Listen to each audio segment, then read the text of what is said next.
अस्सलाम वालेकुम दोस्तों, आपको हमारे न्यू ट्यूटोरियल में खुशामदीद। आज के ट्यूटोरियल में हम आपको बताएंगे कि किस तरह आप अपने प्लानिंग के मुताबिक एक यूज़र्स का काउंट जानते हुए माइक्रोटिक के राउटर का इंतखाब करेंगे।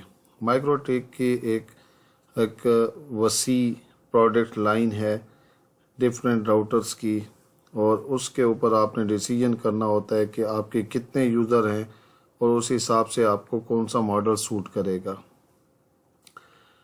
यहाँ पे हम आपको एक सजेशन देंगे कि जब भी अगर आपका आईएसपी बनाने का प्लान हो तो सबसे पहले आप अपनी लोकेलिटी का सर्वे कर लें, ताकि आपको पता लग सके कि वहाँ पे कितनी पॉपुलेशन है जो इंटरनेट यूज़ करना चाहती है। इस तरीके से आपको फिर ये हमारा ट्यूटोरियल हेल्पफुल होगा कि उस हिसाब से आपको कौन सा माइक्रोटिक का बोर्ड यूज़ करना चाहिए, क्योंकि यहाँ पर जो माइक्रोटिक को डिज़ाइन किया गया है उसकी एक कैपेबिलिटी है जिसके मुताबिक वो नंबर ऑफ़ यूज़र सपोर्ट कर सकता है। आज हम आपको माइक्रोटिक के डिफरेंट राउटर बोर्ड के बारे में बताएंगे और साथ भी ये भी बताएंगे कि कौन सा मॉडल कितने यूज़र्स को सपोर्ट कर सकता है। इस तरह से आपको अपना इक्विपमेंट प्लान करने में बहुत ही हेल्प मिलेगी। तो सबसे पहले मॉडल हम देख लेते हैं जिसका नाम हेक्स लाइट है। इसमें 5 ईथरनेट की पोर्ट्स होती हैं और इसके अंदर जो माइक्रो प्रोसेसर होता है वो सीपीयू जिसको आप कहते हैं 850 मेगाहर्ट्ज़ का होता है। इसकी जो रैम होती है वो 64 MB है और ये 30 यूज़र को सपोर्ट कर सकता है। अगर आप किसी ऐसी जगह पे इंटरनेट देना चाहते हैं या एक ऐसे एंटरप्राइज ऑफिस में इंटरनेट देना चाहते हैं जिसके यूज़र्स की तादाद इस रेंज में आती है, तो आपको हेक्स लाइट का मॉडल जो है वो सिलेक्ट करना चाहिए। इसी तरह इसका जो अगला मॉडल है वो हेक्स के नाम से जाना जाता है। इसकी जो स्पेसिफिकेशन है इसके अंदर 5 गीगा ईथरनेट की पोर्ट्स होती हैं। यहाँ पे हम आपको बताते चलें कि जो ईथरनेट की पोर्ट होती है वो 100 MB को डेटा रेट को सपोर्ट करती है, जबकि जो गीगा ईथरनेट की पोर्ट होती है वो 1000 MB बैंडविड्थ को सपोर्ट करती है। तो अगर आप हेक्स राउटर की स्पेसिफिकेशन देखें तो इसके अंदर 5 गीगा ईथरनेट पोर्ट होती हैं और इसके अंदर जो है वो डुअल कोर 880 मेगाहर्ट्ज़ का होता है। जबकि अगर आपको पिछला मॉडल आप देखें तो हेक्स लाइट में सिर्फ एक ही सीपीयू था और वो 850 मेगाहर्ट्ज़ का था, जबकि इसके अंदर डुअल कोर लगे होते हैं और इसके अंदर 64 MB ऑफ रैम होती है और ये 64 MB इसके सीपीयू की रैम होती है और 256 MB जो है इसकी रैम होती है। ये मैक्सिमम जो है वो 50 से यूज़र्स को सपोर्ट करता है।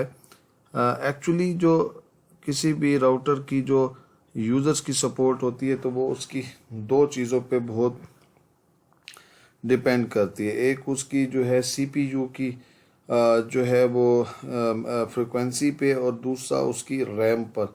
ये दोनों चीज़ें जो है वो आपके नंबर ऑफ़ यूज़र्स के साथ डायरेक्टली रिलेट करते हैं। अगर आप किसी ऐसी जगह पे इंटरनेट देना चाह रहे हैं जहाँ पे यूज़र्स की तादाद 50 से बढ़कर 200 की रेंज में है, तो वहाँ पे आपको जो राउटर का मॉडल यूज़ करना चाहिए उस मॉडल का जो नाम है वो RB4011 IGS+RM है। इसके अंदर जो है 10 गीगा ईथरनेट की इलेक्ट्रिकल पोर्ट्स होती हैं और इसका जो प्रोसेसर होता है वो क्वाड कोर होता है और 1.4 गीगाहर्ट्ज़ उसकी स्पेसिफिकेशन होती हैं। इसके अंदर जो रैम होती है वो 1 GB की होती है और इसके अंदर एक SFP मॉड्यूल भी होता है जो कि अप टू 10G तक सपोर्ट करता है। जबकि इसके पिछले मॉडल में आपने देखा होगा उसमें अंदर इलेक्ट्रिकल पोर्ट्स थी, जबकि इसके अंदर एक ऑप्टिकल पोर्ट है जिसमें SFP लगाया जा सकता है। तो जहाँ भी आप ऐसी सोसाइटी या ऐसा एरिया जहाँ पे आपके सर्वे के मुताबिक 200 यूज़र्स को आपने सर्विस देनी है तो आपको ये मॉडल सेलेक्ट करना चाहिए। इसके बाद अगर आपकी जो 100 एरिया है उसमें यूज़र्स की तादाद 200 से 500 के बिटवीन आती है आपके सर्वे के मुताबिक, तो उसके लिए जो सूटेबल राउटर बोर्ड होगा वो CCR 1009 7G1C1S प्लस होगा। दोस्तों इसके अंदर जो है 7 गीगा ईथरनेट की पोर्ट्स होती हैं और इसके अंदर जो प्रोसेसर होता है वो 9 कोर का होता है और उसकी फ्रिक्वेंसी 1.2 गीगाहर्ट्ज़ होती है। इसके अंदर जो रैम यूज़ होती है वो 2 GB की होती है और इसके अंदर भी एक 1 SFP 10G पोर्ट मौजूद होती है। तो आप देखते जा रहे हैं कि जिस तरह यूज़र्स की तादाद में जो है वो इंक्रीज़ कर रही है, तो दो चीज़ें जो है वो हर मॉडल में जो है वो जो है उनकी कैपेबिलिटी बढ़ रही है, एक CPU की और दूसरा रैम की।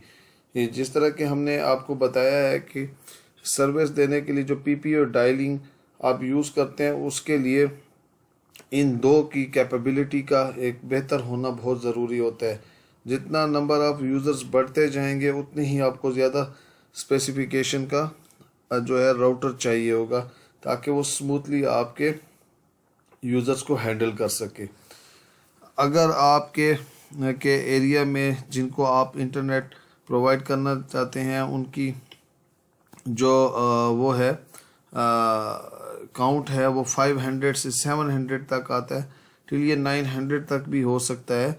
तो उसके लिए जो मॉडल हम रिकमेंड करते हैं वो CCR 101612G है। इसमें 12 गीगा ईथरनेट पोर्ट होती हैं और इसका जो CPU है वो 15 कोर्स 1.2 गीगाहर्ट्ज़ है और इसके अंदर 2 GB रैम भी होती है और 4 GB रैम भी होती है।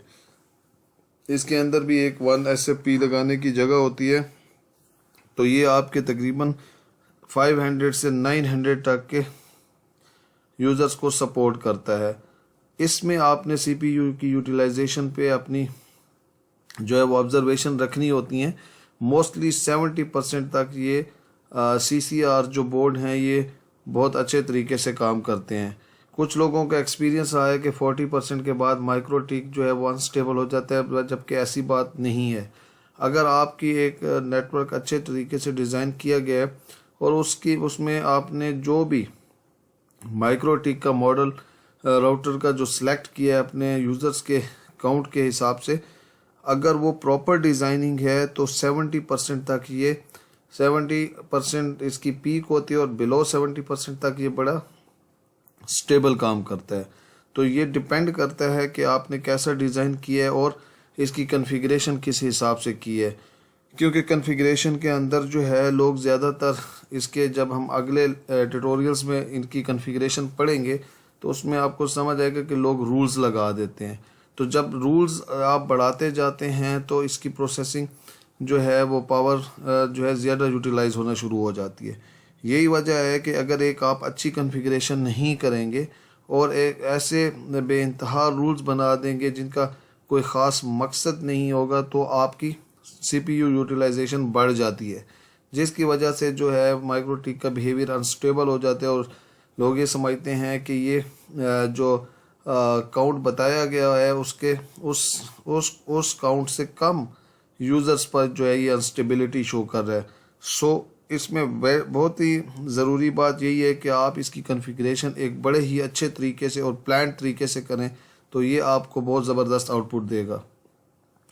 इसी तरह अगर आपके जो यूज़र्स की तादाद है वो तकरीबन मोर देन 1000 है और नियर टू 1500 है, तो आपके लिए जो रिकमेंडेड मॉडल होगा माइक्रोटिक का वो CCR 1036 होगा 8G2S प्लस। इसमें 8 G की गीगा ईथरनेट पोर्ट्स होती हैं और इसके अंदर 2 10G पोर्ट्स होती हैं। तो और इसके अंदर जो रैम होती है वो 8 GB होती है।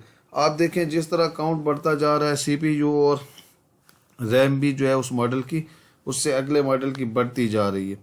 इसी तरह अगर आपके जो लोकेलिटी में जहाँ पे आप इंटरनेट देना चाह रहे हैं वहाँ पे यूज़र्स का काउंट 1500 और 3000 के दरमियान है, तो वहाँ पे जो रिकमेंडेड मॉडल है वो CCR 10721G 8S प्लस है। इसमें वो 1 गीगा ईथरनेट की पोर्ट होती है और 8 10G की पोर्ट्स होते हैं। तो ये आपको 3000 और मोर देन 3000 यूज़र सपोर्ट के लिए ये मॉडल रिकमेंड किया जाता है। तो जब भी आपने किसी जगह पे ISP प्लान करना है तो इस प्लानिंग का जो डिपेंडेंसी है वो ज़्यादातर आपके सर्वे पर होती है कि आप कितना एक्यूरेट सर्वे करते हैं। अगर आपका सर्वे बेहतर होगा और उसके अंदर आप कुछ फ्यूचर प्लान भी करेंगे तो आप एक अच्छा मॉडल सेलेक्ट कर सकते हैं, क्योंकि जिस तरह मॉडल बढ़ता जाता है तो उसकी प्राइस बहुत ज़्यादा बढ़ती जाती है। अगर आप एक ऐसी लोकेलिटी में जाते हैं जहाँ पे काफ़ी अच्छी जो है वो पोटेंशियल है इंटरनेट का और आप एक लो मॉडल सेलेक्ट कर लेते हैं तो यहाँ पे फिर आपको को प्रॉब्लम होता है, क्योंकि फिर आप एक छोटा राउटर यूज़ कर लेंगे और आपको मज़ीद यूज़र्स को सपोर्ट करने के लिए एक और राउटर ऐड करना पड़ जाएगा और इस तरह आपकी पावर की यूटिलाइजेशन भी ज़्यादा हो जाती है और ऑपरेशन एंड मेंटेनेंस भी बढ़ जाती है। तो इसलिए आपने इस चीज़ का बहुत ख्याल रखना है कि आप के सर्वे में एक्यूरेसी हो और जो एरिया आप हंट कर रहे हैं वहाँ पे आपने कंप्लीट वर्कआउट करना है ताकि आप एक बेहतर और अच्छा एक्यूरेट मॉडल डिसाइड कर सकें में राउटर के पॉइंट ऑफ व्यू से। तो ये आपको काफ़ी फिर हेल्पफुल होगा और आपको ऑपरेशन के पर्सपेक्टिव से भी कोई इशू नहीं आएगा।